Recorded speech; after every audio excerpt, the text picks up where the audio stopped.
Anikho Nanihak Mamzo Kegina Hoi Yibu Patini Amasapen and Babati Julo Venus and Love Two Namasapen Puleja Women's Society de Nude Hoa Kone Pati Batway sa Ahinsa Bente Jung Pichai Upang Kawin Tao na Karpat na Tao Kan Tao na Hindi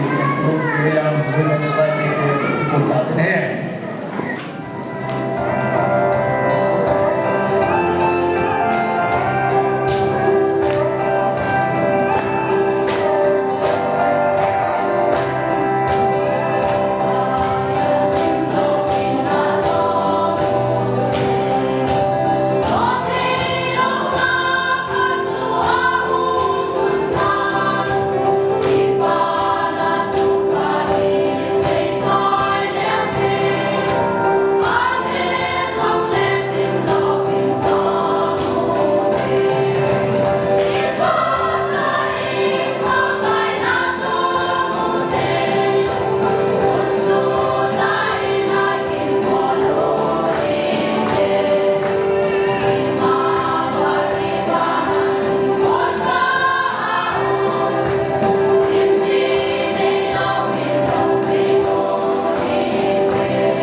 Lai Kusuma Hausa Dingham Chairman Pa Hat Ditiwayin Hat Mantakta Committee Hall Amun Sanjeko Hamsa Benden Nosala Kipatu Kutsi Tunilahi Akan Kitum Tawhin Program Kina Ahaya Program Southing in Omin Tikatan and Kina Hari Mantamin Tunira Anikho Nainsung the Jose Almasa Nid Hedim Devati Matane Sahe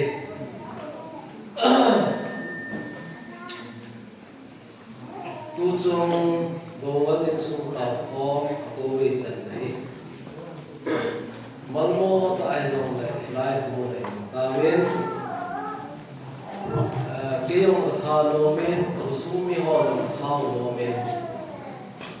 Patin Thu Mantam Ta'An Hazawin Ija Chu Kusumi Hogumi Pita Kera Patu Kapsi Kite Tuzung Kitiman Dole Tenzan Nising Ting Mingkung Kuleya Wai Manachun Again and Manga Pangkon Sun Hatsu Loy Sulam Hongza Isini ko ay imanza na house kayo at nomen kung program din fuisi ni ko talaga ito eh Heza sungkin daw Kusuma to kompi hausa upayan lang hukulang kahiyan lang hukulang upayan lang Kiho untuk bimasaan mong luwin. Insung program so insung kuha kipol mo ding idiuma kung katin kacang si ano na kanapili. Kacang hombi ko to hombi hausa pa hulang kay kung pa sa de hombi din. kita bang insung program hi akipa biwin atau biwin. Ali na pa ada yang cer hobi ose isi insung ay tu nala. Pakai ki bola panladin sa thau lomin isi acu. Sa tha pa na tu zangi ya akipa thanong ta ki sa thai he. Kian kema hina itu sering ketemu tampi tu biang ni. Orang semua tu hobi orang tahu siapa yang ni. Tuna orang kita bangga, orang kita kita. Nera cara orang kita tu juga orang ni hawa nama. Isya sejak hobi paten mungkin sahaja masuk semua. Atum biar kita tu kan sih. Sesuai yang lalu sudah ani zanda kasih dongju. Kulai yang apa malu teh orang semua yo. Kemah hilang aku bagi patu kasih. Kulai yang malu teh orang insung kiloi hom na tau hom na. Ngai kita ni tak apa lah bangin. Kibon kami bangkit sih lah. Tuna C.Aisan hobi ni itu begitu. Isya kemudian mau sama dipatukan sih. Atung jangan saya ngomsu. Kau jom impo Nainsung di kaum pun jauh dalam kaum hemen. Tu sungai kimman dulu le. Disiplin tu tempatkan sih.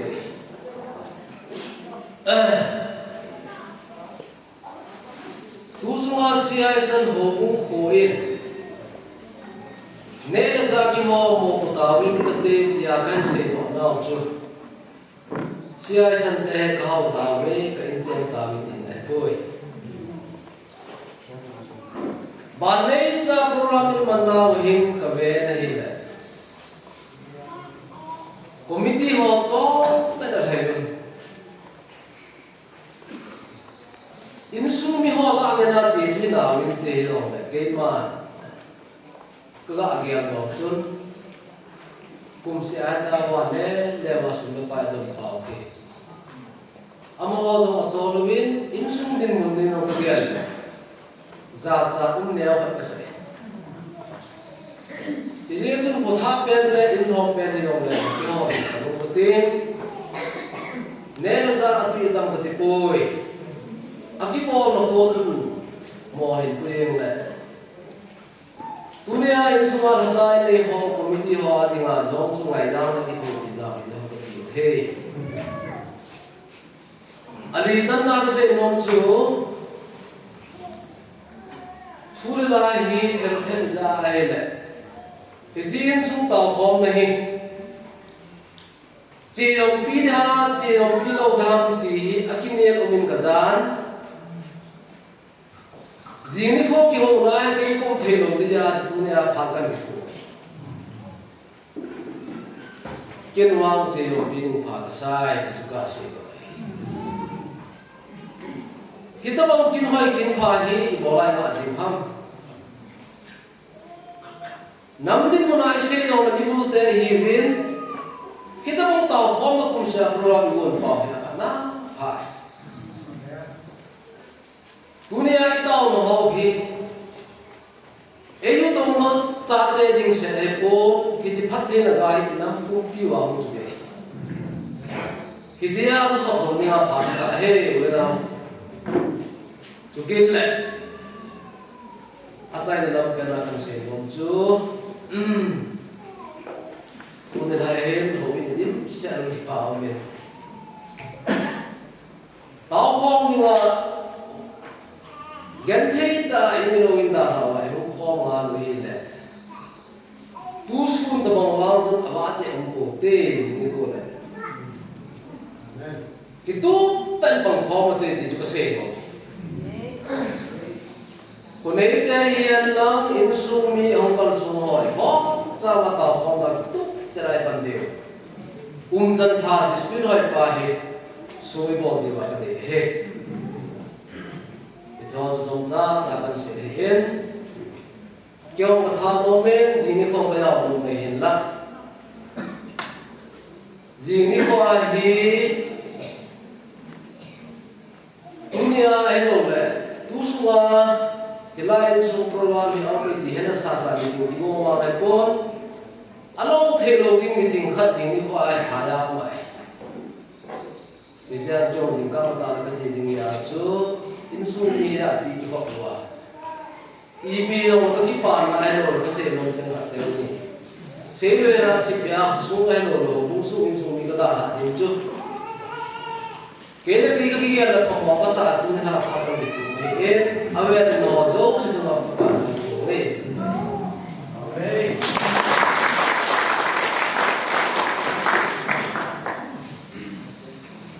cái gì bà thu các bộ đô bên xây là lo mà tại là nung nồng đầu tiên này biết là chúng tôi thích đến nào mình ta là chỉ điểm cái ở cái thịt bên trong nông sản thôi, phát đi cái bên này là phát nông ấy, ở hôm đi bên là làm cái thôi, và tung số đâu số sử dụng, control là trả cái này là, phải đây là số cái dùng thôi, này ngày làm gần lắm, chung cái là con nào đây, lòng cái xe bé xe. Pitarin pakai semua tambu sampai beling agut mengasu hari dia lalu bolong extend bol beba orang sepuhi ifawa abang dikibat sari udam di dalam karunga di bawah besar dengan orang sepuhi kita mau lom-lomai yang sunnah ngai guna tujuh ini esau Wajar tu segi tu kita itu naik tu loh. Kita bukan alam kaya awal. Nainsung taokhom nahe ngabi mse pen tu wajar tu segi na tu. Asal ni, ancam mana asal ni. Ini ben, tapi padas. Nainsung he. Kian kangai tu. Hesi kau se hello ben. Ai đâu ai thấy là làm cái hàng ngày tổ bên làm phá cái sao vậy? Cái sung taokhom này cùng coi nền tảng lên, mong ta lên cùng xóm ta lên, fellowship tại này mình đi học cần viên, fellowship tại mình mong hồi tin, là competition nào bỏ hồi tin, xem là Bible competition bỏ hồi tin, nên là sao lòng chú paten papo thầy để papo tin ai lo ai cái boro sa tao này cũng có mà bố cái gì cũng ngủ cái gì rồi luôn đeo cái gì thế là cùng xóm này tại cùng xóm người thế này số nó cái phụ đi người tại vậy chứ fellowship tại mình cái mong lên rồi còn luôn đeo cái gì làm cái hỏi phá nó sao là program này slide changing and ball bên năng tao không để ông chủ này thôi tên để cắt cho another nikhat batu fellowship tai ngomong ni no tai ngomong lam ni no he kade na ka ko no me tem le ka se be nom su o insung me he ina sam ta be ta la ki me ko ina sam lo be be pa the ni ho la ma ko pa the ni na lu be se be ya chu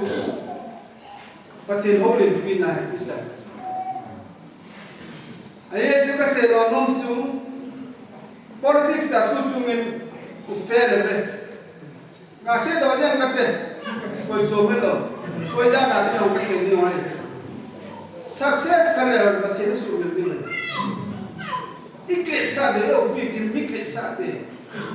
Dongal te, sikai te, sambil te.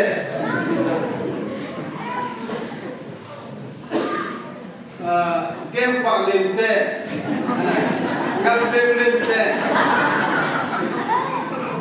Ya so, macam ni, lung set biasa mah, namun ni kita ini kumpe, kita macam ni, dah namun lung je mah, sebab tu break in. Asu, ini kia có sẽ là có thể đến anh này bạn các mấy họ thì làm vậy lấy xe chơi họ thì phải bốn bạn các mấy họ thì kia là gì vậy giờ chúng ta sống với họ tham nó về xem bữa nay mà chúng rồi sống hoa không cần này sống hoa không chúng anh em bị bên các bạn là kalau lama halal lum sir da moment ami ho mai na ak skule ke to le to Allah ka jar ko ka tu nan lai yo lam ka ho kan ko ke na lam ka ho kan se su kalau thima pati la sa ka han ba sa gari ne ne ne ngala sa ta na ke mo nga som nga so ana alam kai puin hukena gari kinje kai muthe ta puin pathin to pinase pathin phathe bo ra kidam ta ase ye jun tu hin ma na rai ha hai sung bang jeng ta em jang tu jeng cho lo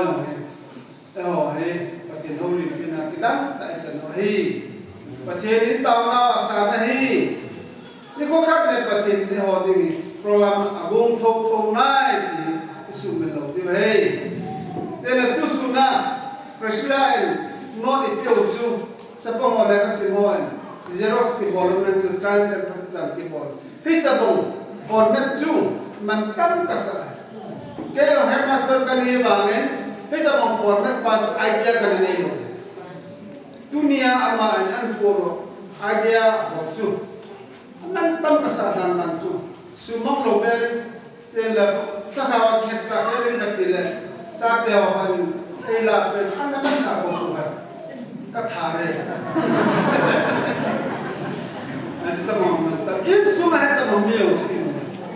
น่ะน้องเป็นนักการตัวเราที่มันจะไอเดียส่วนที่โอ้เห็น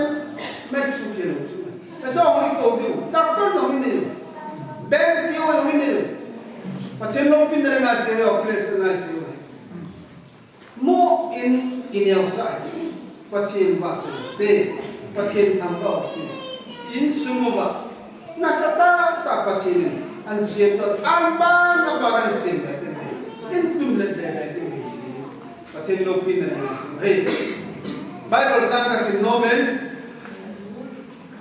สิ่งโลกเป็นเรื่องไบเบิลสั่งเนี่ยกับสิ่งโนเบลJeremiah Somasegi tu cang segini sih benar le pakai tinggal tu pasal nah tinggal nak pakai jumpa tu anun nomahei ama siu lui panga tinggi putabong badungla azun dampi bodunga iziaju misa diupa tengzong le all molova kumari kakak singgah nolai Jeremiah mana somni latuna tu pakai nasa bulan pakai sewa soyubin izena mikile aman kilo Bote kuna kunin nalo te hinko ahu do pitai pati lopina sangat isumelo dewe pati ewa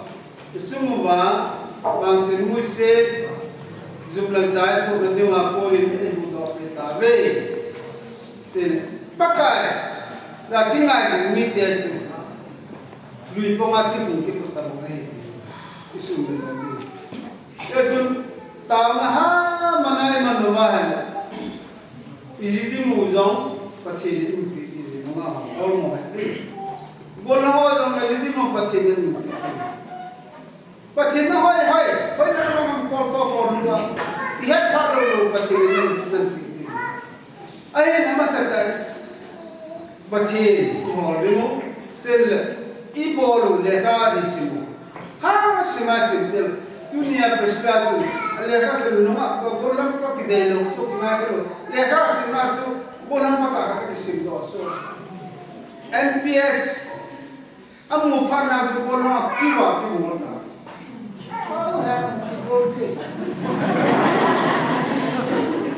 asim kama hetu amanga lo biso IS pa chapa ko kisem ko ta ho pe tra Asibu NPS asinga asingo taso. Na NPS mo ba so mo kayo. Putilo le masu mandele mana mo ilo pisula na. Oi ese lo piso. Iba na abu cheta mo na sute. Ai mama Ajini pa met kilo Lok Sabha All India Lok Sabha Parliament se secretary ka to kisiya ita ai Kasi na no na kana se wala nag da ma siya mo yo sunung ki hor hor suke ho pa ke Ini aja makan berkaca kan mau ini sih, pak tiang jom dengan muyo boleh hei, kaki pa besa, noh kamu na, lasau kamu na, nanti nulai kamu na kaki pa besa le, kipa sana semua itu,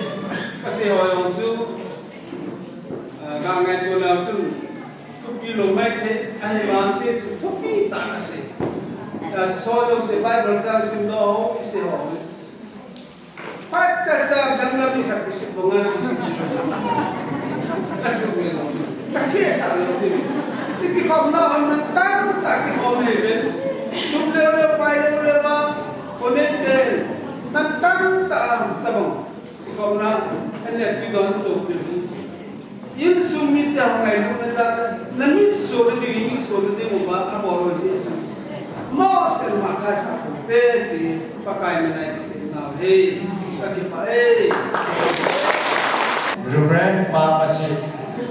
lakat sa tinggal ko ito kita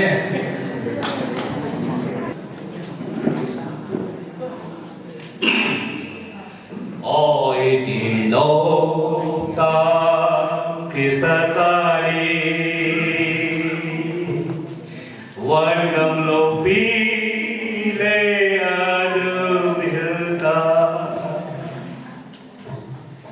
One go no di ba takehita isan le tha ka wa pe kahi ese kathu si ise kala ke ban wa soi di kahi na se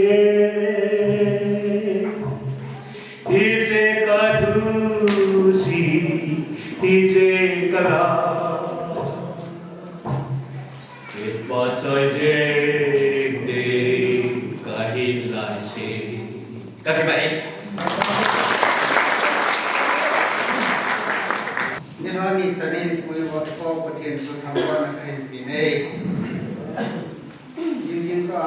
iman san biu tempat kikya kamjin pondok na kain ni nomen. Tawanan kai Ruben Henkholun so hamahin buina tu kajen speaker pa jinga taokhom lam pa ila Tuboi isukat na program de kanina kucuma COVID sana Donggel Insung Taokhom ipana itiknan niya kinati hoso detail ta kontrol ta Indian live project terung sa ang kisuin episode bro la ya so operation to kiti wani so situ muya ki musi si sukan ta ahe sisu pani san na hinten kumsan na pasal tampi hausa alo de sumai mi tampi o men nahi bangen tu ni sana Donggel Insung Taokhom mai dan ka sang so ma pong Dongal Insunga Amen. Amun isu nga eno mulkon Kuki sode ngapi kakopi. Amun isu umale musitin pakai minipi masana hindi pitin ko tawle. Ngapi le wano.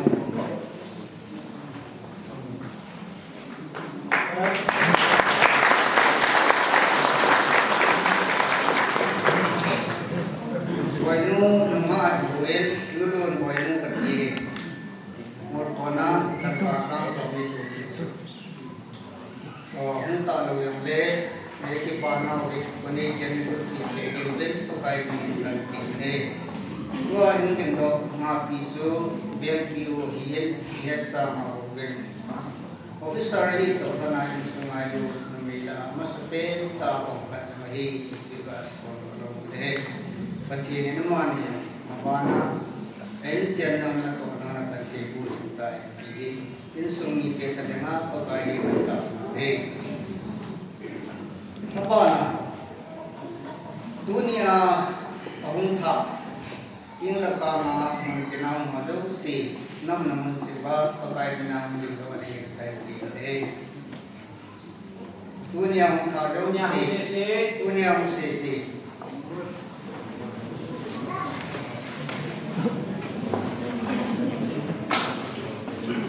kita bikin mau dari bikin berkabir nanti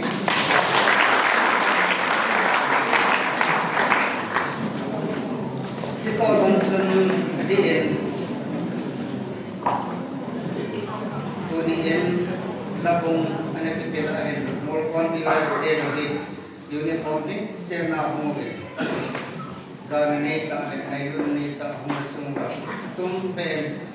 Nainsung ni kadang-kadang mulkon kanglai kita mengipatu sini sekian pun saya di pon sini Nainsung taokhom ni tiang lagi dongal Nainsung aku na jenis oh ini tahu sih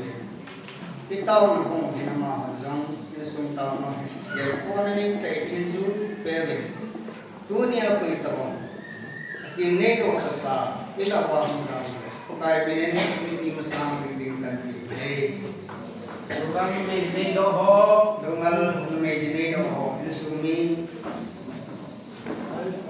Dikubu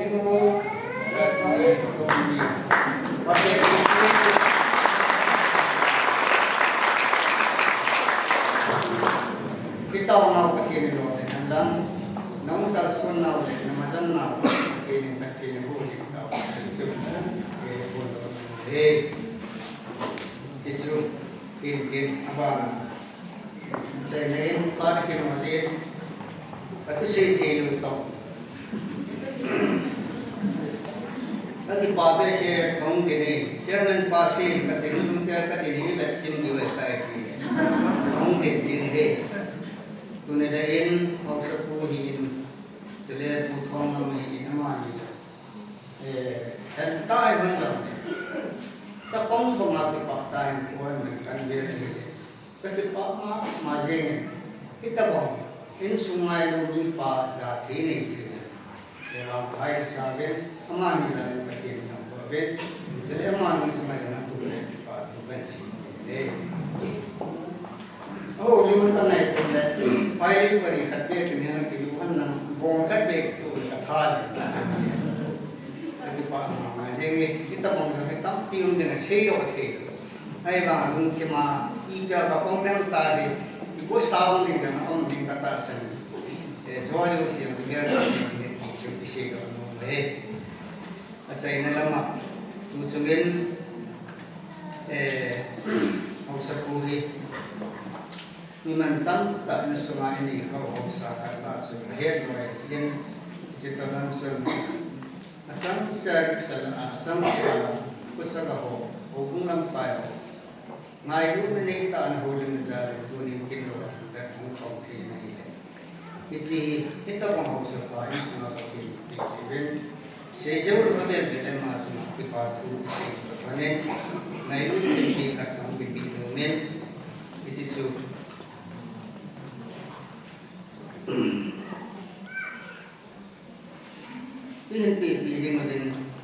speaker Paul sa yung agreement. So the second, ako ang kahi. Yan nagkasam di Henkholun yung karnamen may damkan ko mene. Kin kanigelahi ko Paul kiti amin ham kia Paul kanagi. Kin kong konde.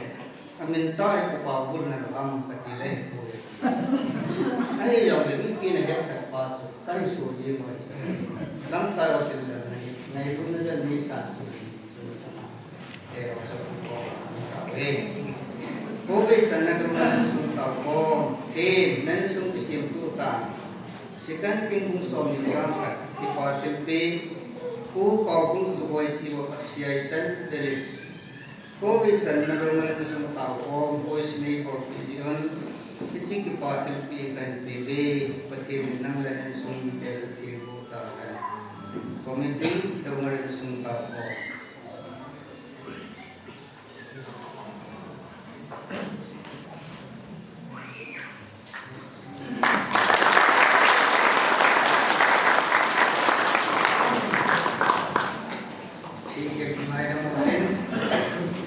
Yang tak mungkin dok kita ini masih mungkin.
Hallelujah, kapatid. Tuhan paling tetap yang kuning. Adi Doungel Insung TAOKHOM na. Nalenggam na to na matawag hindi nga. Tuhan na TAOKHOM na kanil. Sumlapay hoy patid. Nangako na kamuhin. Itulah juga perkara dia kita mencerita pengetahuan dari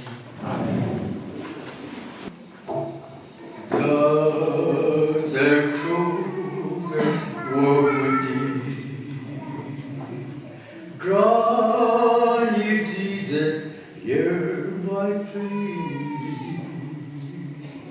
Daily walking close to thee, let it be, dear Lord, let it be. Love and cruiser walk with thee. Grant you Jesus, hear my plea. Daily walking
Amin. Ikiray ko na ano din. Kasi ang tuloy na muli.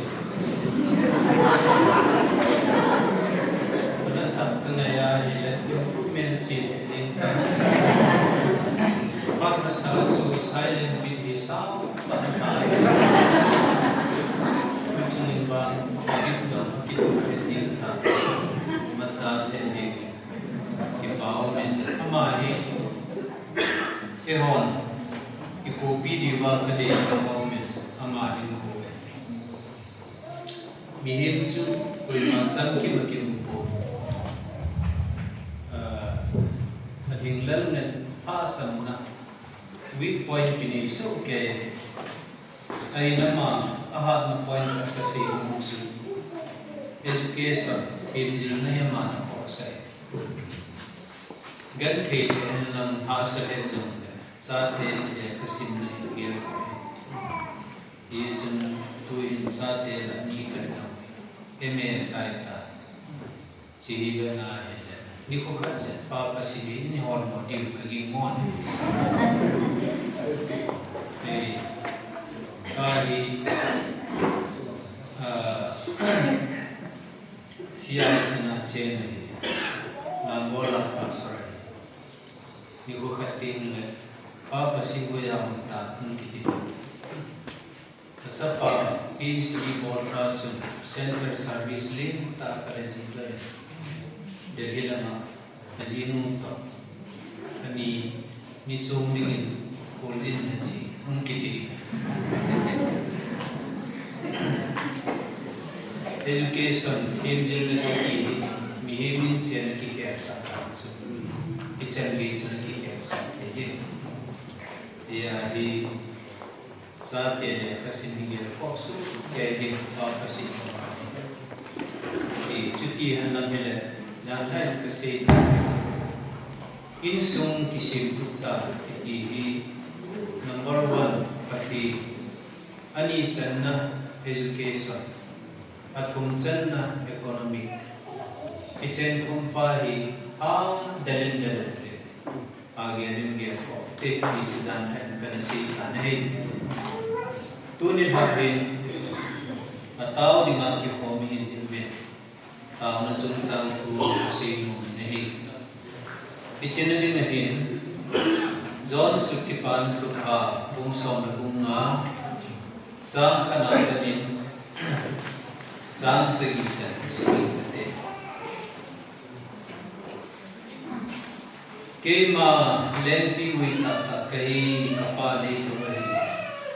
Kaya mababalog su umanapay o zi. Aga cengsi jaha ceng nalingin na melngin zinahi. Katusi bama canaho pangimsa na tabi. Kaya umjima, kaya naho uming nghe ba lên pi bây giờ đồ là chana gà thì đồ mà chú nó ho rồi kia năm đồ nó gà thì đồ thì hay cái mà lên pi bây cái nó ho ba này về ama kia mà cái mà không mi sa gà nó gà gì aje chú cái là bên nó ho ni mình bỏ thì cổ về mi kia ông lô sa ba bungin bay đó nằm gì chú là hộp gì chú là trong common mấy số mà sẽ được gì vậy này là các bạn gì ta nó ho kia nó mua vào cho nên cái thu nó ho ông gì mà hay là nó có chân thu cái bộ trading này về và thì thu isim tuh bo sama dengan kata bukan July itu benar ini tahun na Lord ini thu sih tahun na Lord ini thu kiti aku pe lấy sự chú mi tâm tận hiền không đi mi hiền khách không lo cái kịp bài mình thúc đi tận hiền cho nên mi không hao bài hiền là hao nó lại bài mình thằng thà sĩ cô cá sa hồ ahi vàng mình là ipidia kia không hao được âm ti không hao được nó thúc bài của mà nào sa biết lekha thim kha dang chu ipiding ipia bol le lekha hung thema officer kha hung thiam ti pa hi athu pi pi ne de officer kha lekha thim kha hung ni ne ma athu pi pi am ti pa hi ke recording an ni pi ka ge ne taji chu thil zo se hin lord na thu ani su ke BD kesimlajan PT seminari Insung group lama PT Bhutan hoi nungamen hoi ta lekati ta exam ke borjo sine nama first class ji ichun kinjo alo na thu bi ham ti kadom no min ai wal PT seminari chu strict dan chaji nume ya pasal ki ho the ai metron nu comment permission kala minutes so ki ho limpi permission kala aman nume kal yesun ka ki ho sister rule exam jo se first class ana ka ki pa PhD na lord in the what is the secret of your success the question ka ichi chun wang le si sim pa pathin ho pathi le ho le pakai ho pakai chu ka pathi ne ta ichi chun first class pathin ka kaniya ke achanu third class second class student kahi din chu kapathin pa ju thanen ka ge ni pathin pichia chu kapathin ni amin sin do ni kapathin ni first class pathin ni bangin ama ke ma first class student kahi din ekin pi hi pichi lung put ne ya chule ka kasim nei hi pichu kalon na tu hi Ichibong ne chun su pite ho dunia tao di mai sumi te hum ki khome ki paom te ji kinam kas I pijena miti le in sumi I chi wa bin ikiloi pom le ba aki ke hetu ko aki ke hetu le ba aki ke mai te ko aki ke mai le ba le na ki tong te ko na ki to hom the wa ki kham to the ko aki khan to the wa jun mi no si I ma sa ki wa ni pichi chun hi ta hu ki lai hom wa I pau hi ki pau hi ka sa le jing pai ka sa le jing pichi chun hi ta hom mu zo hi a hi mo paka the ni le khala ma yom chi na le thik ne ti ti do ha ni Paka inchen naman ka inchen nisin ka pinipili ng kati mo po. Kain sumong kipong katin na kan pinipili ng kati mo po. Katin po bin damtin na pinipili ng kati mo po. Ahiwang laso piteho katin po ihite yun na tipari at hupya gawin ka mo. Biji chuni bayar beri bana hele, jam segi nutsu, nam ho kaya namuba, kathu nam ho ama hele, nago sentu kibor piklin nahi be. Pichla him condition si, nago sentu mun kibor piklin nahi be ti, mo talu dengan bu, ama bang hichi masamai ger ko di musu, nam ho kaya nam Dipai eho responsibility hai. Iya jab pathina imuba pathin de ya indi upari athupi pinta na ho pinta sahi. Ichi chun tau na ine na wahi ilo hin the na liu condition hi. Tune ha hai thum kase no minahi. Number 1 na hi. John Sina kuna luhe maji ti lon tao na lon na dinga point number 1 na kasi no itaw na alon hin ringin John Sina kuna luhe maji lunghe ititin le kripten metanoia ati sapten repenten se ke hon luhe ay lunghe kiti ipi hamiti ay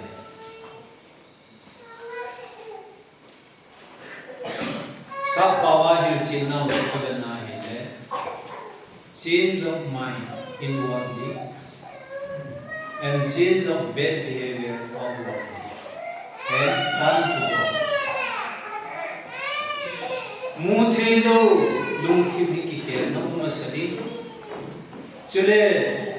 Muthe lulung ki mahung ki kher pana chu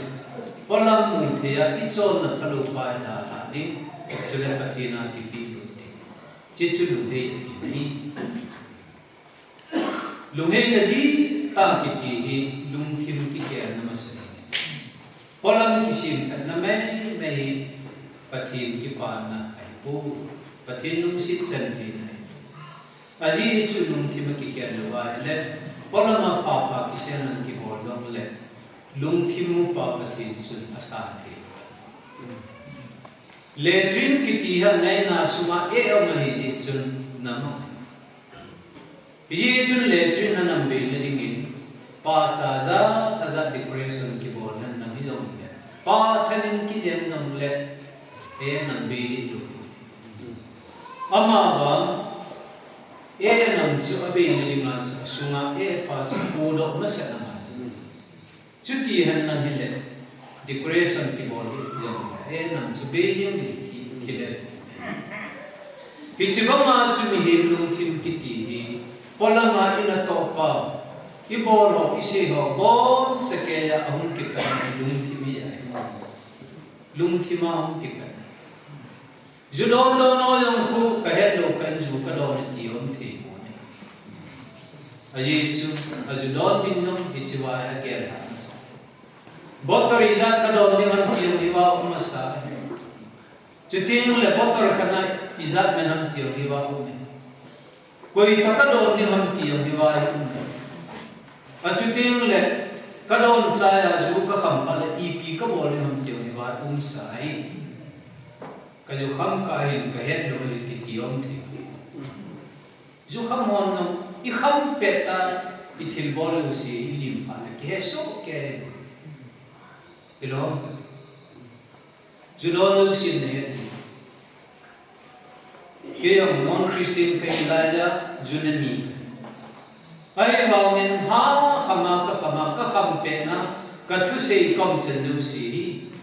kaum lim pa bol sa ka he kat zong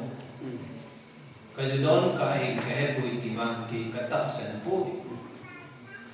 Iya chu thil ki body jo si ama sapinai vai naw wo masaj. Hichiwa na mo pa idin ding le jumuna chu su tu bo hi nume hon no aku awai su na mo au pa so mong lin ding ding asu para din ding le hospital abe admission ki bolu ba mai ni cha chu kisan na lo ka muwa le kisana anau chu che na pi na anau bốc lù về khách chụp cái làm nu hospital chỉ là nào cái hình cái cuốn kia là chiên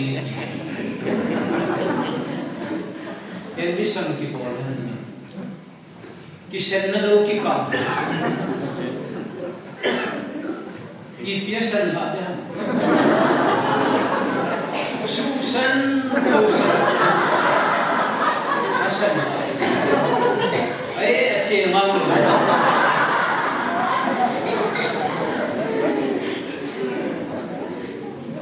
ấy cho xuống ai vì chỉ có một chuyện mình hiểu cái gì hiện alum khi mà mình nghe là gì đó chọn sẽ là dấu xì mà bày ra chọn sẽ là cái hành trình cho nên alum khi mà chọn sẽ làm đầu tiên là số là định rồi ông số là định nó ra chụp bắt thì đi ra ông số cái gì à chụp cái chọn sẽ là bao và cũng là đúng hay là mai này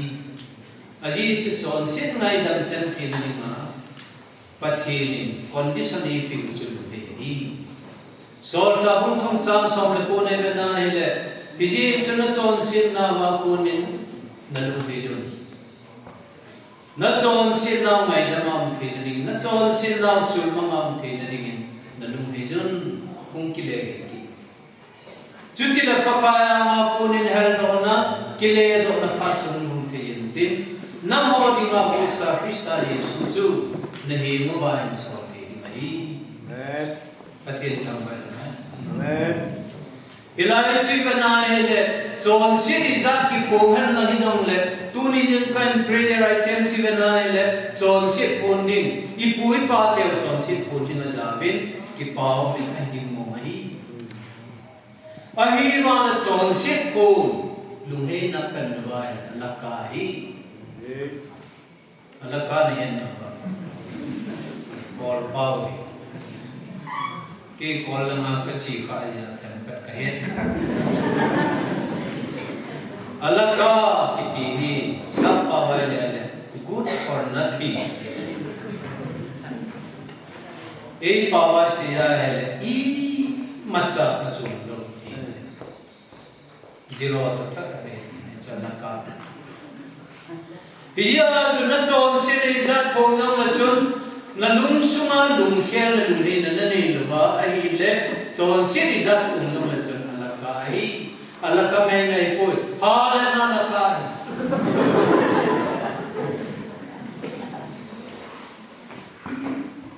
za pa ba nong pa chu be a chon si ra pon ya pa na ngai da ma ai lo la chon si ra pon ju ba ngai da ma chon si ra pon na sang ngai da ma a chon si ra pun ma sang pa na chon si na jo siang ngai na me I biji na chon si pon lo pa chi ta pa na ngai dam piam ti le alu dei ji hi amen alu ngai ta ki a pru chi piam ti ai le ko ko pung chi na mun sien na mun hin da la a pa hi nga hun ki le pa chon alu ngai ta ki a pru na hi Hijiya chapa do he ta ki he ta ya chapa chun ato namun chada ha achon sit kun no ma puin adala mo nga ko ya ki sa bole ta angai nam ta patin tam Hijiya chun kunin jong in sumuba patin na dei lo ho patin na te ho ikibok pi ibet ho ine ho om ka ayo tunin lunghi uti kan lunghe na pamlawin patin na ilang kisang ko. Lunghe na pamlawin patin nung sin na kisang ko. Pichi chun lunghe naman. Ama bang lunghe kitihi. miyo sin ide su ke ahi wangin mi tam kana lung hai nung po nahi ipija mi tam kana lung hai nung lo mitia ele aji es lung hai nadi ta ki ti ki khan pi di mani hari lung hai nadi ta ki ti da ha di mani hari ke ma ka lung kai ta katia pathe na de lu chu to ka ki khan pi the lo ba pathe na de lu pa chu kada ha the lo ba hele ichi lung hai ki ti chu Allah ka hi achom lo chi chu lung hai ki ti na po mo ba at masan ka na sita lung hai na di ta ki ti da ipihamada pathe na de lu nei ko na ki bok pi ho su na da nunga ka counseling ka bor kan su ichi nunga nu hi hu hi na thu ka si a het kim ta bon san he su ke boinu ne het kim ta am te de ne het kim ta ele kristan hu hu de an ki sa de am और को इपी बा कलुना होज कलुना वाथे को पिचुन के जम अमान में सोम संग कला बानु वेद जिसोम sana palasi kati kasip sata पिचुन मल का कला हिची मल ही अल्लाह अक्रोल में नहीं को न सौर लिंग थिलाई को तिंगे ahi bang ke manang ma kalung sitja kangai lujia sumsiki yang lalawa free di lungsin manamen biya kapi nahi kila alati ko ibiya nala ke ham katia hai oi ko kapuna sumsang kasipi ala kathil pe na kila ke ni mai pi na bon ma jam kapuna sumsang kasipi kapai la ma ala pe afaritan na sung sang kita cipat sun kathil pi mal sakila thi pichun boy nu be nahin khur chito nangin kaluma ko je kalumna ba thi ko nyati nalung thim su na hin ki khan bi nom lo khan ni nalung thim su na hin da ha nom lo khan ni nahi iti channa tu pi tu Amun hundingai iti sen tu kopi man nali na ai ham ve tu ni pakai sa ke mai na jo wa ni mo thi na ai wala pakai ma samajo na se ti lu na ni ko ni nagin da nom lo ki khan pi nom lo khat ni nahi gati phat sun amal mo ki ko lo oi bu na si chu kai mo ke ma pe te bul lam khat ka kan ki ma ji kan ki lu si ko dan ke na ki chen din ka ti han le amma in ku te no za no ko ke in ku te no za no ko ke ni di ma ki chen din ki chu ki zam ki lu lam pi da mo lo ta ila tuni Krista ka hu in ku la kalem padin kadong pa tu ka ki khan ni neta kadong pa tu ka ki chen ri lo di neta hichi ka ge la ila kanum abojin kanum na ba the ko nei ichul lim ka si nei ve bonu namasangin bol hang ni o ni khale le pe te bol hang pa hi khan ni Nazaret bol hang Jesus Krista amani hin nang ma ki bong set na mai ai wan het kan din ka ba bon nahi Nazaret bol hang Jesus Krista chu nam na ngai na ji Calvary na along le athisan ai na kum pi nang ding na pi pa nahi ai la pe te bol hang pa nang na ngai na ai ba tu ni chan ge jen na ma ding na in na pi ka na achutia le nahin na tu ngam pa chu na ki han di ham पैते बोल हम पास न कि बना दाम न चीनी कि बनी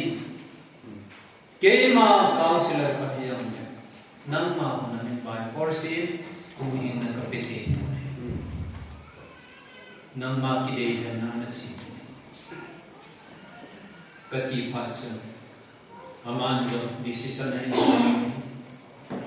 Aku ngajar gulman Yesus Kristus kita tangi. Kadang mapasu drop ball nang kati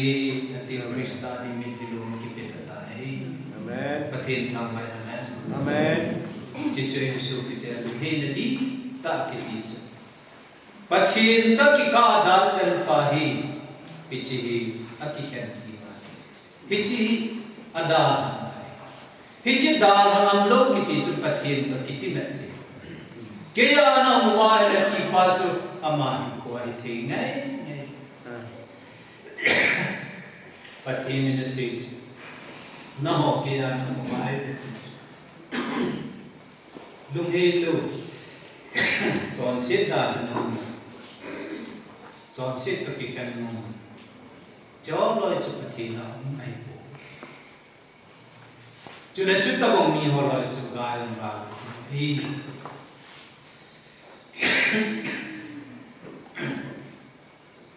ये चुनतो नहीं पिछे कंडीशन पाए फिल्म को लुहे नन्ही मो गाड़ी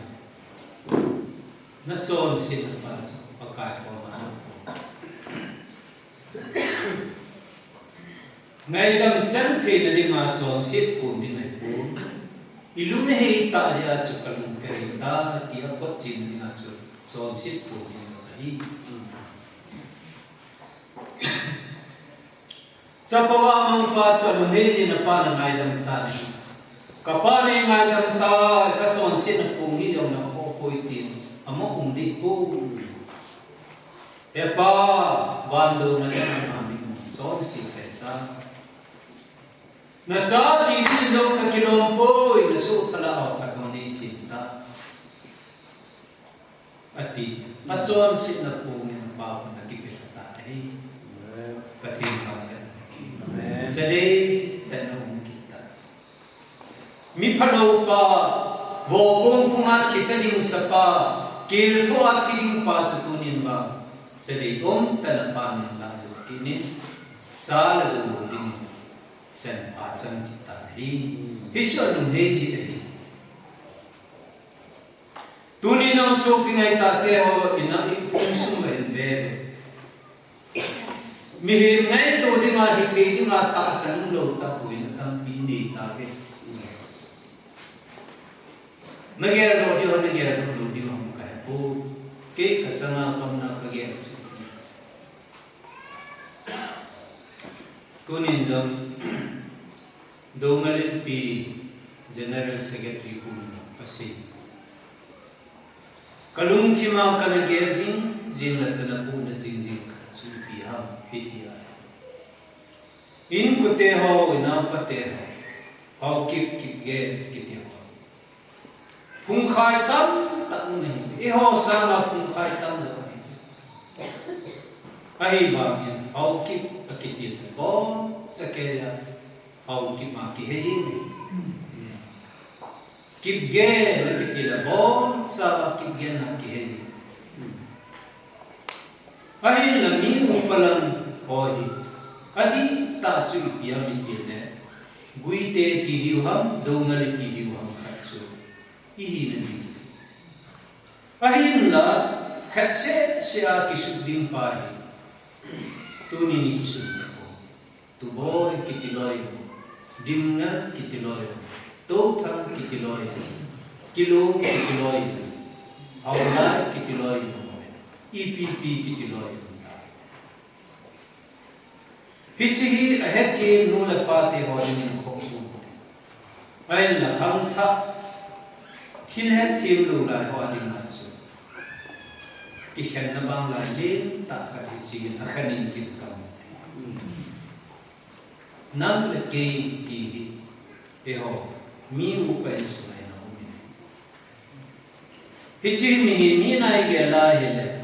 lang khana lam kai ma so mi ta chi an su to lo am ti yo hi ula pa te lam kai ma sa wa hi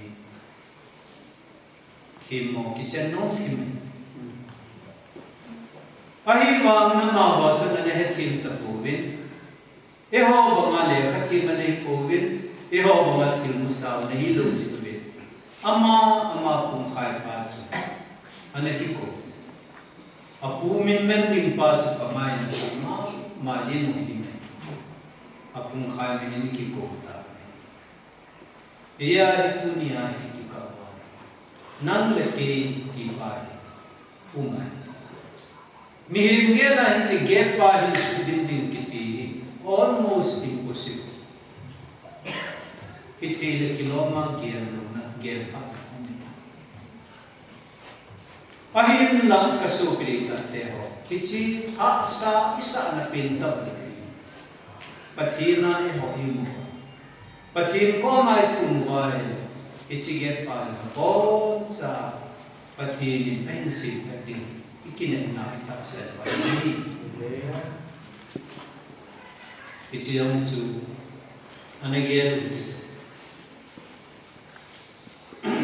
paka pathin ni bun ti ha sa pin ko pathin ko chen na dinga condition pa isu beri masa saya gue yang sungkem te pacar kihu kegiatan lo jitu kasumil milta ni tak kegiatan kamil fi apa hin sungkem koma sungkem cinan goi lo kain sungkem ini biadam apa lôi nó cái chỉ là bây giờ hi chỉ là nó kẹt của họ hi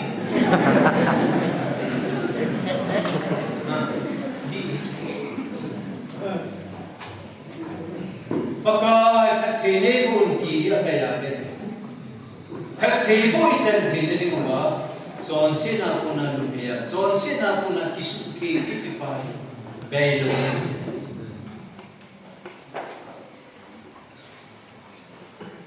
ia chu ichipa hi ho responsibility imo una ibol din wa thil ko ichipa chu pathin te ki ka vai mo na hi kanna ka si chule ani chan ki na condition ni na chu ipiham dikira pathin ni ho su ki la ngai dam the ni ma hi e hon lo mi su ki ngai ma ji nei Matthew ma chang som le gupchi be na hele na ho mi su ki na ngai dam lo wa hele wa nam na pa na na ho su ki na ngai dam lo be ichi chun ngai dam na ki ti pa hi kil ko ngai dam nam lo wa hele there is no future kunung ni no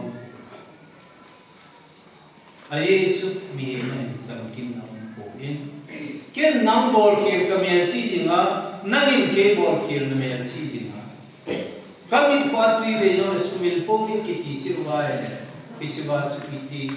kiloi khom na tinung si na pe khom na te ha patin no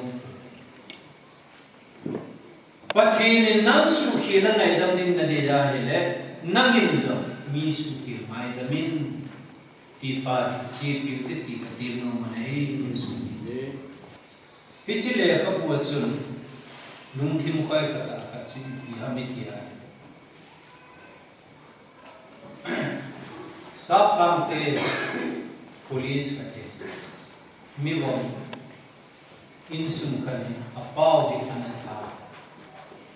apau tha lu wa hi ani sana chapa hi amet kina tui hon le na ale na khiki le ale phat jam kha zubin pichi pathat pa acha pathat pa government ahin hall ta ahin no rawa mu pa me bin pichi numenu he ko ta najiba khat pa na chapa khat pa chu tu na kin ta kilo na de jam na de du sui ta si na ki bor pi di jan me nu na don nahi Kuki kalung ki mo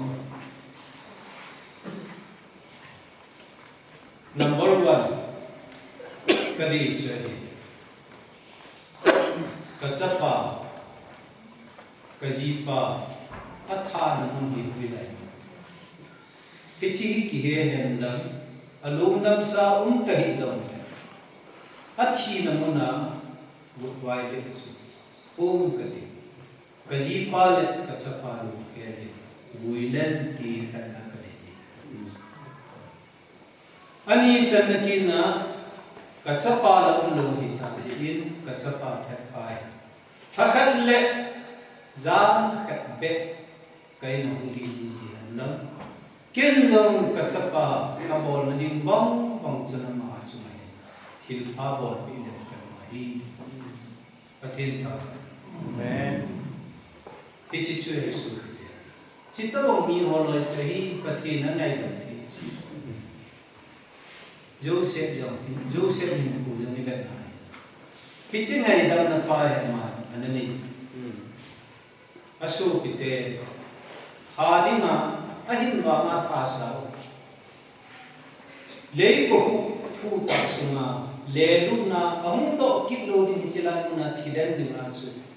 le ku sunga le ta ahin ismen ni ki be ho pa aloi do bin dangka som ni na ki kichiyam su kununga ba he dinga su lungdam na hoy abaning puthi pare su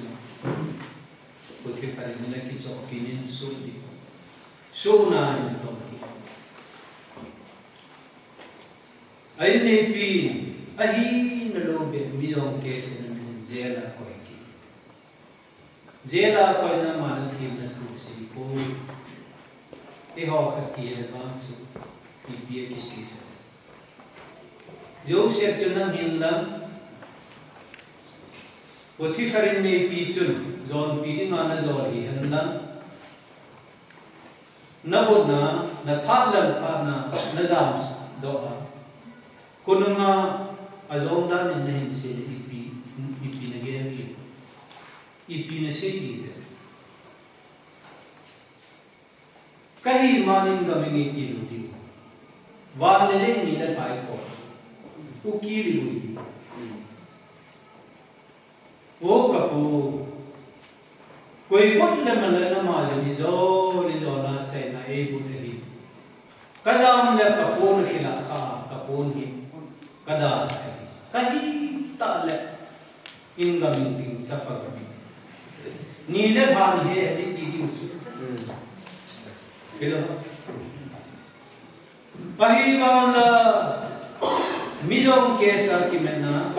zela ki koi kuminzo athin na tutsang kadam si kutai athin na mo si muthima ki bol hejing jing pati guthima ki bol hejing jing pati kuna juna ki ngai so in athin na tu si kutai mi ke mo na tu yong si ku Pathin kuna ki ma zela ji ai bang zer sumajong pathin no pi achai na pin zela bu ni no po no kini Egypt kam sung pum pi prime minister hong hi Egypt kam sung pum pi kela thikading sa ama ja ni pu gi na no ta hi Priscilla ya bai hom le ta na kan la ya su pite su ya ho Nama ne hele chun na su pite aw chi na lo ne sabas ka ho ha pu ni ne ne di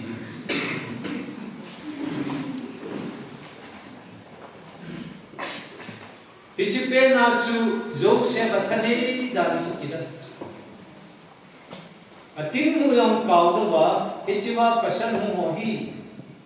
a khot mu bo na na tan pi di he ti ki tan jing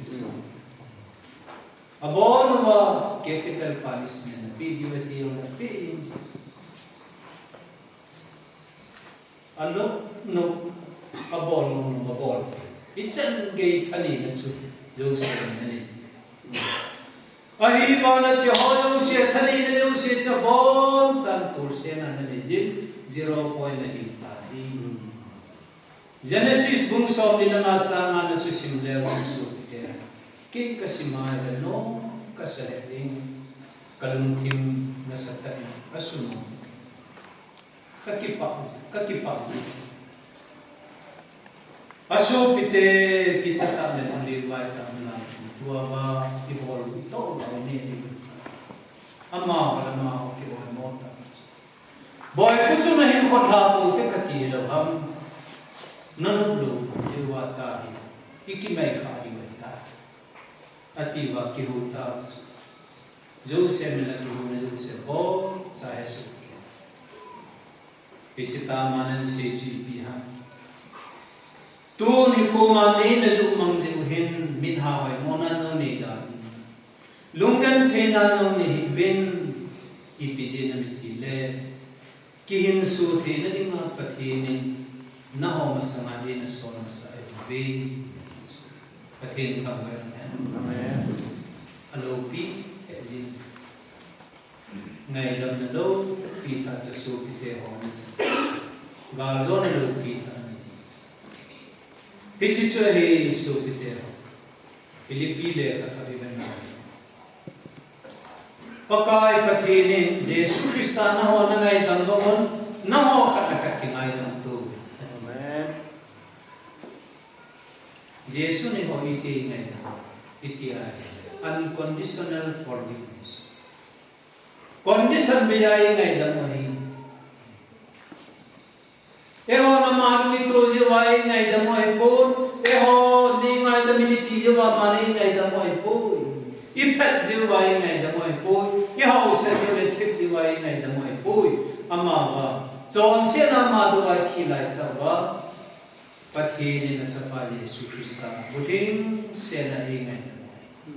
pathe tham ba amen Pichi ngai dam na chu na hon na su pi ho mi da ho ngai da juti han na la pathe ni na hon ngai dam ni ma hi amen juda ho ra ba Tony के अंदर की टिपा ने कसम न कबे ना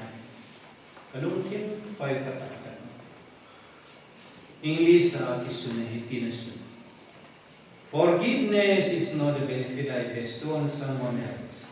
but it is a freedom I give to myself. A power la le ken mi khat chon sit ka ngai da mi thil pha chon mi nan ka pi o ama ba ken mi khat su ki ka ngai da ke ki sam khat ki ka di amen ngai dam na nun thim pulo ho nun thim sungai sam na ki ting lo hi je tam ta bijia chu min ngai da mang thum ting la ngai da ming ti pa hi Christian te ki ngai dam na hi bo ama ba Jesu na ho na ngai dam bo na ho kana ka ki ngai dam to bin ti meaning chu mi khanin na nga ni ma thil si ka da bo ngai dam ni nga ha sa na sa ta jong le Jesu nang na ngai dam bo ngai dam hung thu mi jong le ki chi ta bong ni ngai dam bin ti na hi su pi te na ho na ja kha bi na tua pasok ta deputy chief minister na pugai kanina ama hi apa hi min thai ahi anu le ama hi athat te ho ko man chu chini bong na ko pa ngai da ma thon pa ni ngai da mun kan ni na lu ka pa na ho lung do ma na bol ka na ho na tu na tha ka bol ki ta kan ni fu bol ki ho abo san ni ngai da man ki ngai da mu ki thum da ni wa noi mi te met ni ma chu ga la da ne ta be ai la pa ki mi mu ding in wang ki sing ai da ma ga thu ni chu aga lo ni ko ta ni amen Ichia chu pathi min kidan ta pathi ho dunia mi pu dam suwa mi he thi kana hu mai ta chi che he ken ko te There is no future without forgiveness. Ngai dam na kitiyam lawal kunung di mongti. Oh, Priscilla chu pathini ho chon sin no me. Pathini ho la ma kan thia. Pathinin kathi bu thi ni. Midang chon sin. Midang bor ki. Ilungu wa chin thi ilungu wa net na thi. Choi lu si chu Jesu ne ngai dam kiti kasi mo na hi. Malaysia Asian Baptist Asian Pacific Baptist Congress kagachi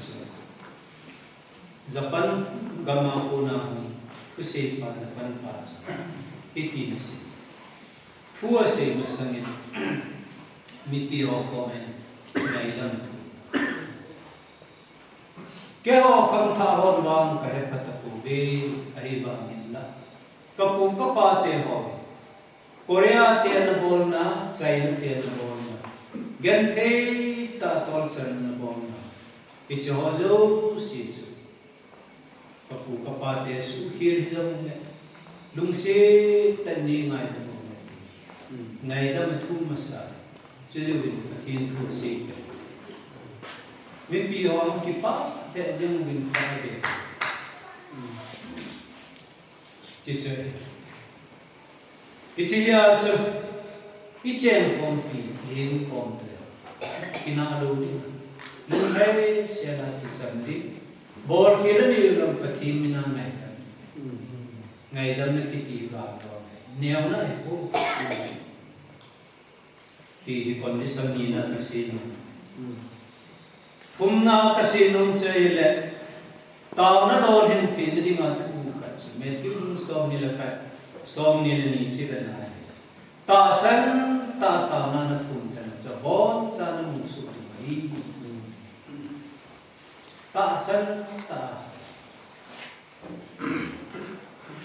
pathin kiti hichwing chu ta san nei la chan ki ta san chan hin pathin na to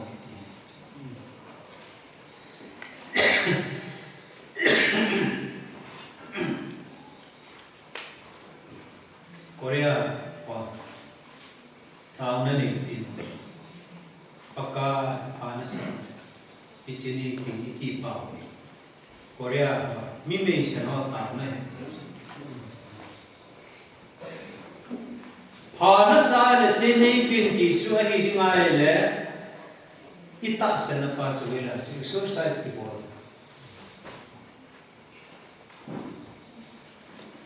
asana ya katin ka sa asan lo katin ka sa Koi la ya chu ita se na chu exercise ki Mia chu kita bong tao mi me se no tao na I Pichihi di in ke kati ken nong ka komen ai chu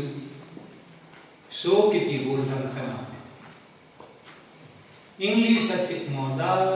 dam chu ki ai ba America le hasima chi no ma ni America chi kin chu TOEFL exam to English theme nam ti test bo athik mo da chu ka ba na he English get chu America pa na English hi la road ti yong say ti road river ti yong say ti river la river sa ki ki ta river ki ti chu balum ki na river ki ti chu ki Cuci pan Amerika pakai su, kau kalau zaman hum pasitin su kerja lain, angkas, kapun tak sah. Ahin lama ni, patin kau main tahu ni. Kau ni ada prayer item share boleh Amerika kecil ni tahu, cici. Elia prayer house kita kopama ini kisah. Sunang le janang le sira patin ma pelo lo ja patin ko mata paka American is sorte tezin atin ta. Kalung timin su pipa ta tu kana kali le kapai. Mimi na yala he ite mata. Ahi bang la 1996 June ha. Sonju to Alexander Paul chi na hung pass. Tidak kasama. July ha June America June. Hichuka gela he o mi ten patina ta san na mi. Ichan gi. Ata san na san ma chun patinin na to mi chi pa chu na ka mi. Ichipana hi kaya nasata kema ichi ama Henkholun kore sebos irko na nasta ken kana thungam lo filniu number 1 na ka thungam lo chi pia mi tia ele kade mama ka thungam lo ka chi pia Highly yung pakin ko mapaka highly kaditi ang bakuding yung sukagyan. Patin ini no pinili yung sukanung ti makagyan.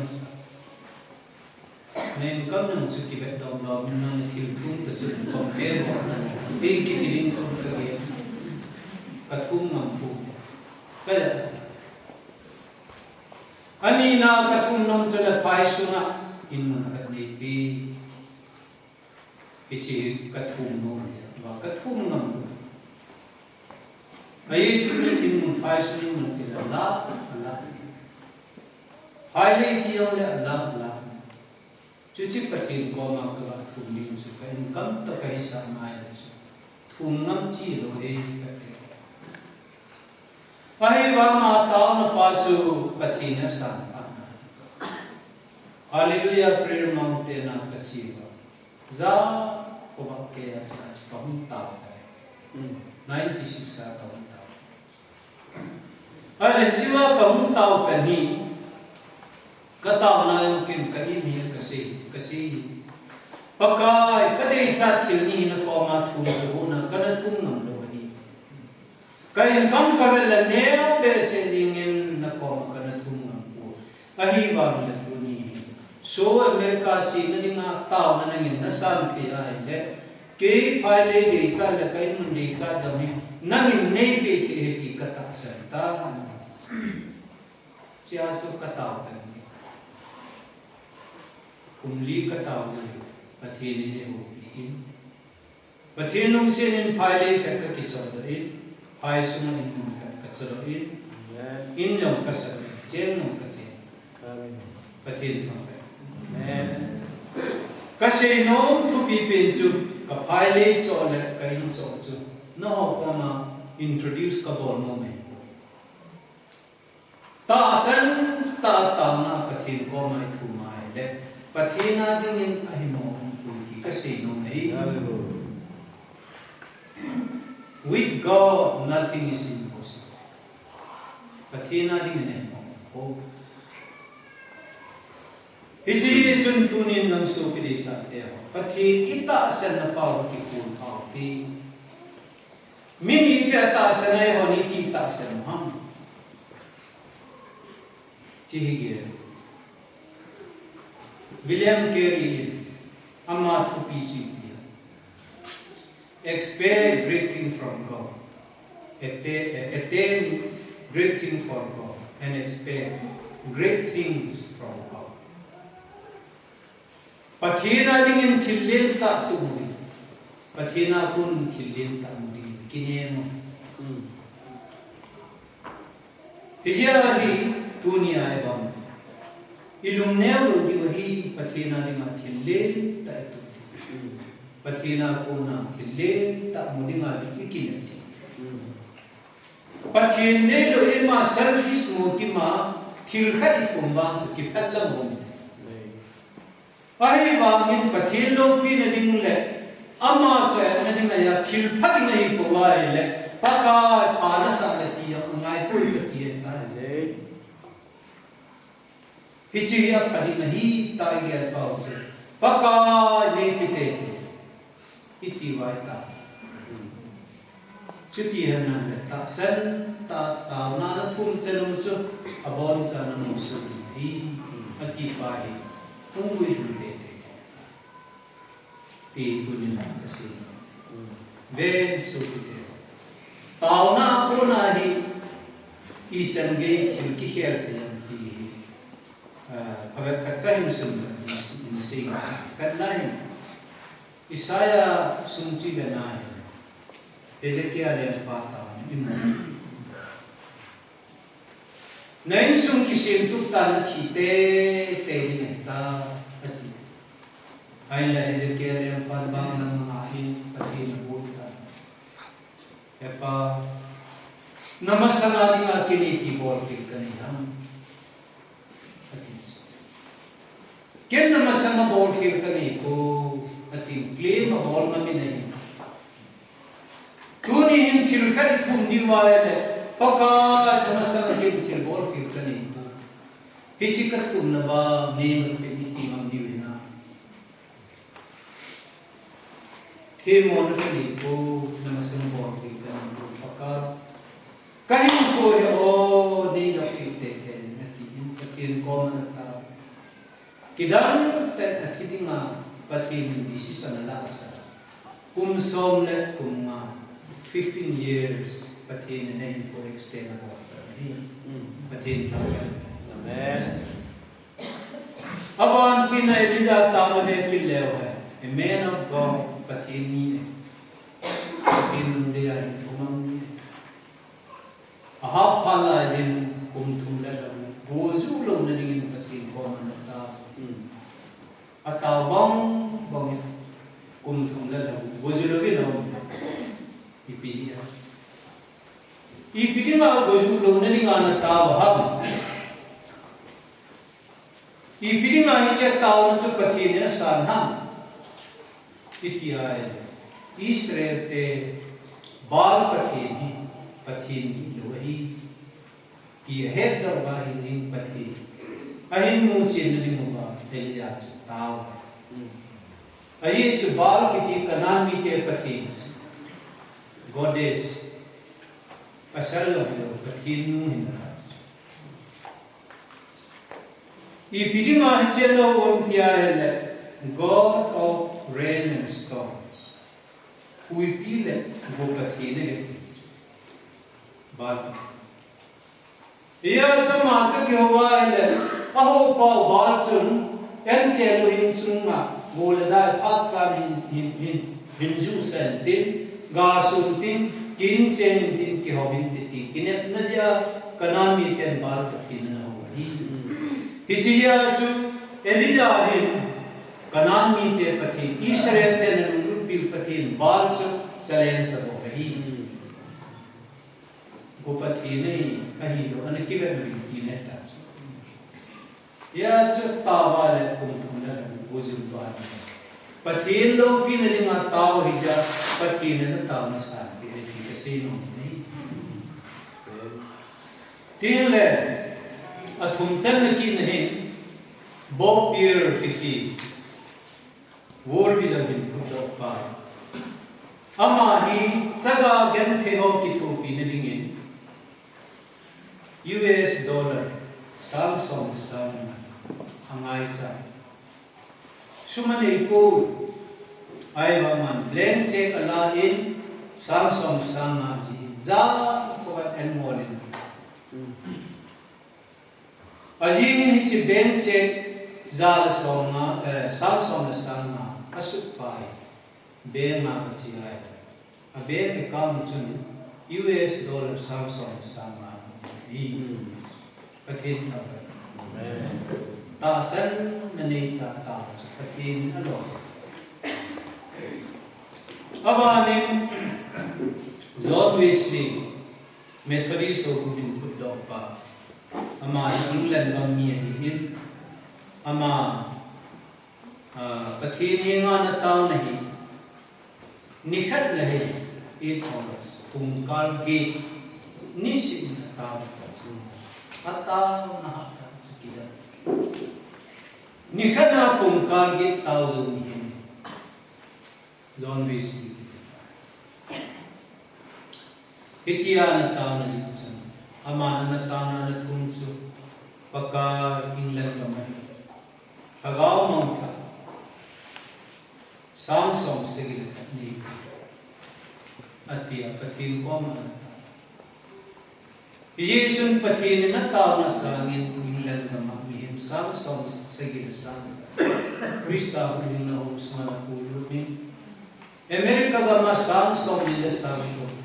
kagaw mangta Krista na pulutin patin kamay Amen. Atau ni karena pun kali tahu Yesus nasa tunin kain putih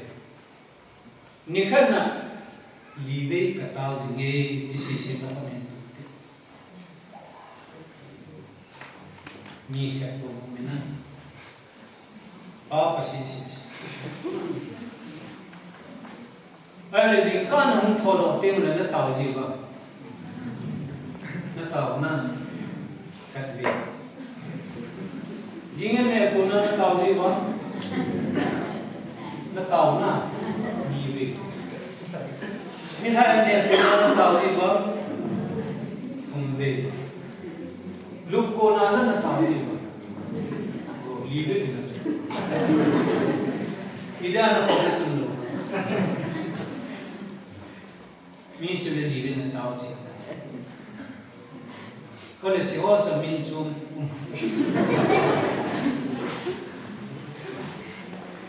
Chỉ ông cho tàu hay là không na? Em này con tên nhà nó tàu nào giống tàu na? Thôi thôi là con na tàu nó cho tàu là cái gì cũng thuộc cho mình chung luôn. Ấy là số cái tên em tin. Nikhana libe tau Christian hobi satan na noi sipin Christian kasi yo kapag na noi sipin wala na ibiji hidden libe na tau mama chu sentence niya set goma chai ke chu enne kunte niya na tau na chu paka tilo yung si Nisung tingping tino. Lúc cô là thô độ cô năn tàu là chơi là nít không kê rằng có anh như một bì nít chính tu mình kia hiểu không? Yêu có mà là sự tình chính tu mình kia chơi tao mà chỉ cho hơi lại cho sẽ tên là kỳ trạng đi ấy ta đang là chỉ cho chú cái đau là thôi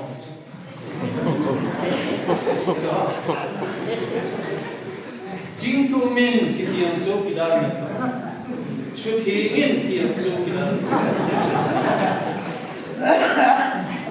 cái bát thiên này là mình số cái đó bát thiên này gì bát xuất hiện đi mà cái gì đó là chính tu đi mà cái gì cái tao nào kia em này cô lúc cô ingin chính tu mình tự đi satana đi mà kỳ sát đi ngom lo bây giờ tao nói gì John Wesley còn phải thì đi Martin Luther ama hi Protestant ho hun do pas ama na sine disin kung bo katao ibijena mitile kaboy bese nikana pungkar kamu katao tisu among reformation and puto tao abana uno mitu wanoya di the biggest church hubungli video amari jingka punga pungi set shulla kakri nilhala a 1,000 years He Tuni in Wanoya di hubungli the largest church in the world Anikho member lo lak ge ta chule kichi ho gunga pastor se jong su sam som ni sam atau abana South Korea iti 1950 lai agena ganti ho sana na ganti abai saya kita Pichipal laya GNP gross national product 5% anani yuri zala ang ahin la 2002 kumatsun GNP 10,000 ani ipijina aji sama tauna patin butte Korea Pumpia Prayer Mountain tauna muli sampu ani Chuban kina ni somli zan somli en ngola tawi mihim sam somli tawa tahi hichita ko mi te chu pathinin pathebu itina so pite Korea te pathin chu tu ni ro dungal te pathin ro mai e hom no hi pun ba hele mi api the om chu pathin mo e pi the yo he ta san la tu Yesus, Yehohi patindi,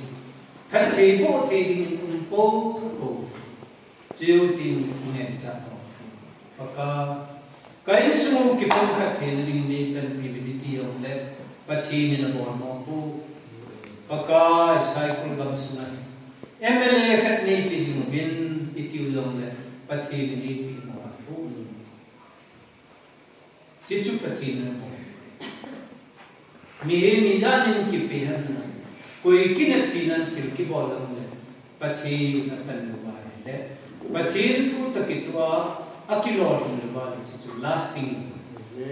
dan han ka se pathin thu takitu le ba lo kitiyo si hi yam so ne tha tha anung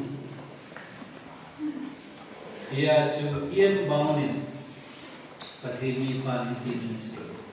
lei se chunga pathina di na ha to ho hi jing ka sia aku ma di hoi be aku ma di tau mi dia mo di kitipahi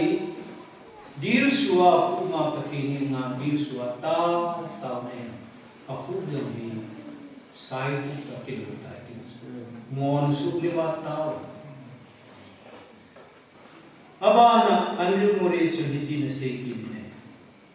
tau na pat ki mangin na to na pat ki sumang sa ga tam su zo ati Dr. J. Gordon Kitipai hiti na sekin pathinim thil kidan thillo pi ho hi tau masang mo mai Ichi sun kain pute tao na kipi top priority ko tao na pathin ko tao na incentive tao te tao na pathin na nga thimbol do sin ka kisi ki se kabol khir ta ka kisi hiti na volunteer a kisi na tu ha se ho ya tao do Christian ai thank you Kini sana ni kilupi sana kasi ko Christian kahungi akan kahin ko chi sai kanong ben hichi kana bol hika kisi tabe di kat ng kani pati ka amen 2014 na Korea ka gachi oil pi hestal kiti ka ama hingin sa lo ke question kare ko What is the greatest fear in your life? Nahin ko ang isa tinitiham. Regret. Kisi kiti. Kahin ko ang isa. Pathinong sinazalim kahin ko si isa. ka kisi tabe ti kalipo I bijena mitile ka bol ka to si pathin dong lo ka bo ti sun ka bo ka kisi po na nong pathin na do ba pathin dong na thil na bol ba thil na bol ba le ka bol ke ti ba kumpu kisi na din no example ka si in sen gan the hasa na ka nahi ji Katri be America Bible sin kichi ya Pilati kanumi Ayes miun chen na tu katham na su America chi hum kile haile kichota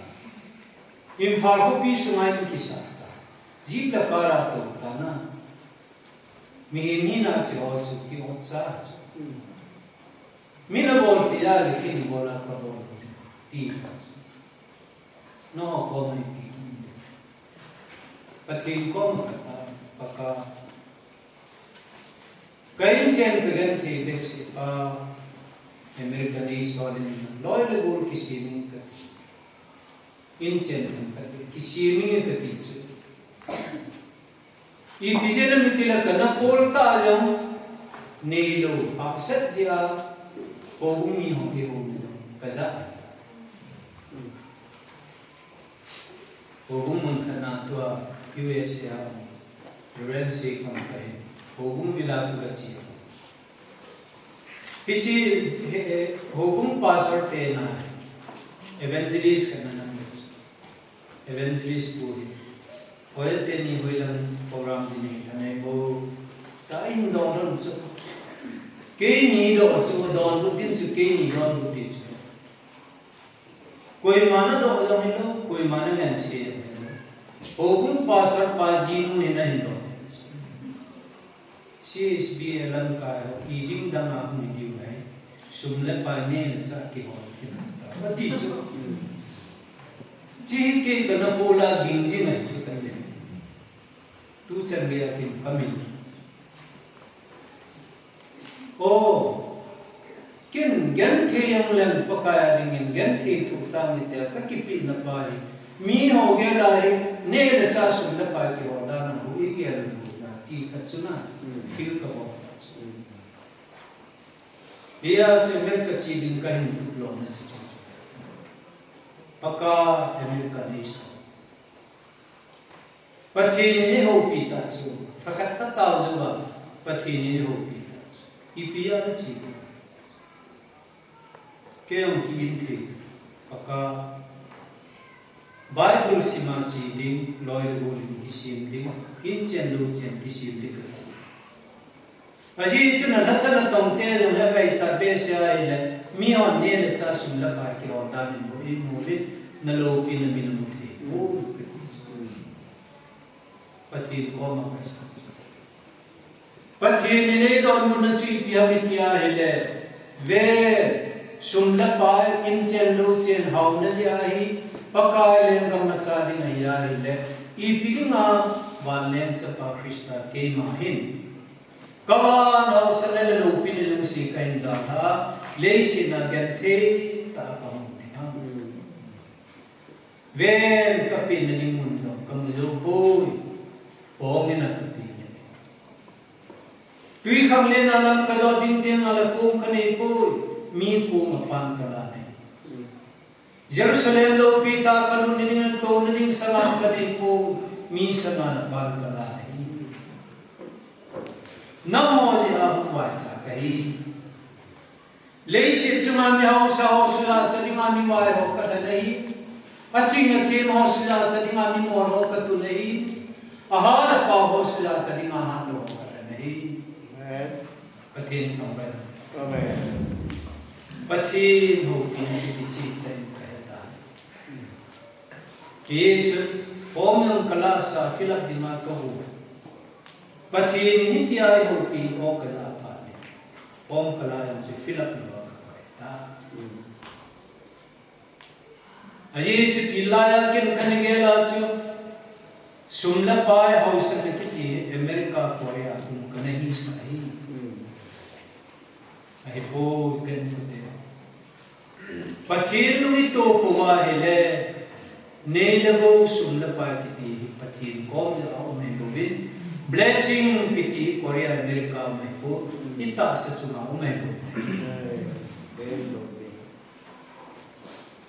pathin kuin ho kidayos ipisi na pathin ko ma Amerika nation in kati ipisi ka tao mitile insensitive din din kana chino Ahi bangin kathumlo panin pati ning kumin Amerika pati kathum Amen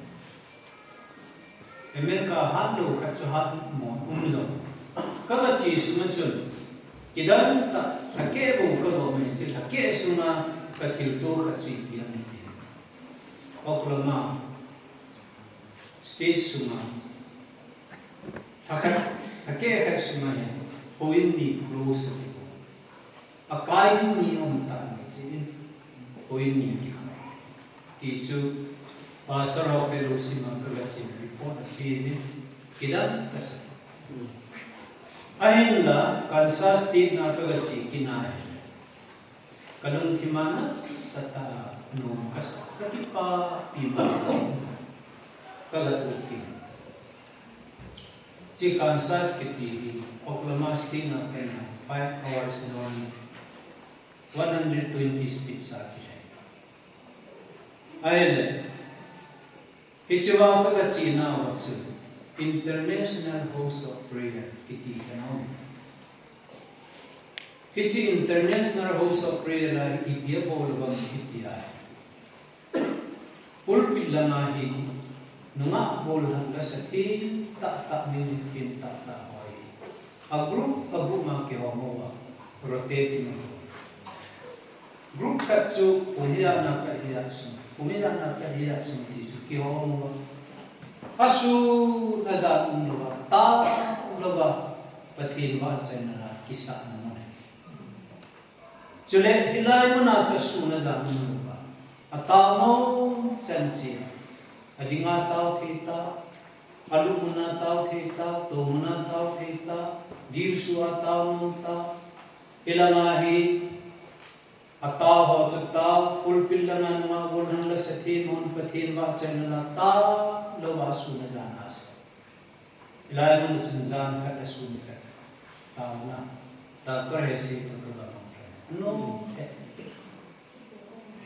minsan gay ko mahi tao na gay ko. Yesus tahu na insensi, pati tahu na employment form apa. Mite na simpaho, mite na kantusa ho, mite na tipsa, pati insu tunin ho pati na. There will be nothing impossible with God. Pati na mo kat sama. Insensi lang. Pati na tuisi do kang pangbo sa balin kita. Amen.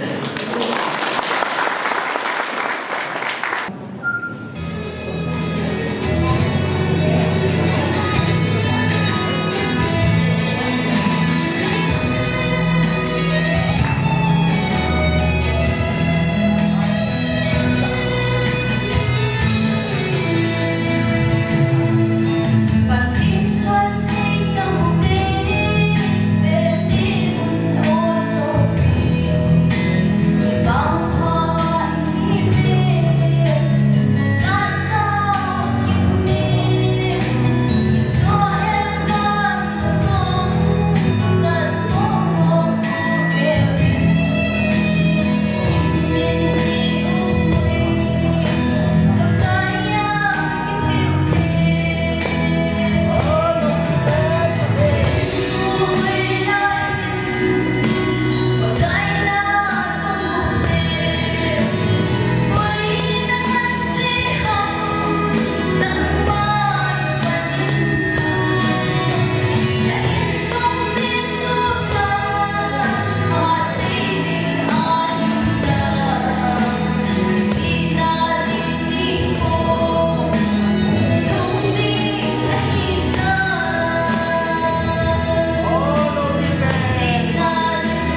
sa dinga kilo mo he sa ding lo wai le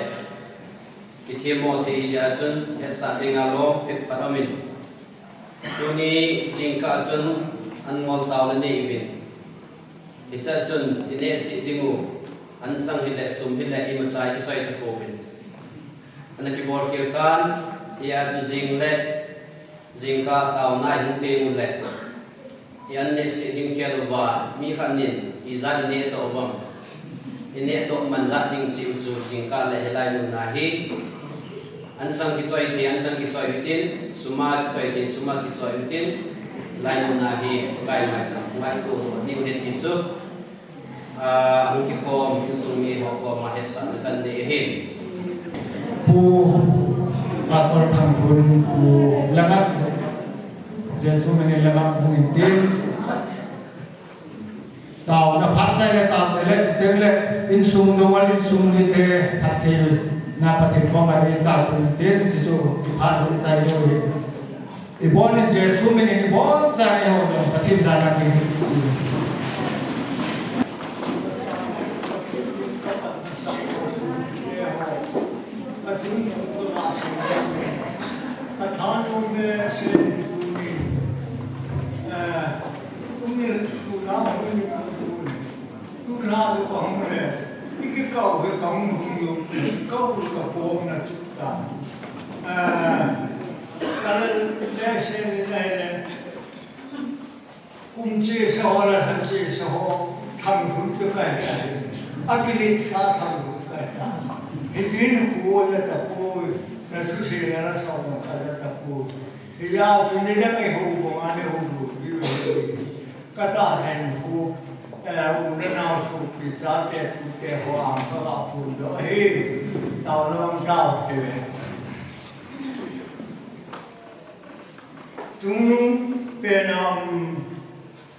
Kapakai Yesus mina katulai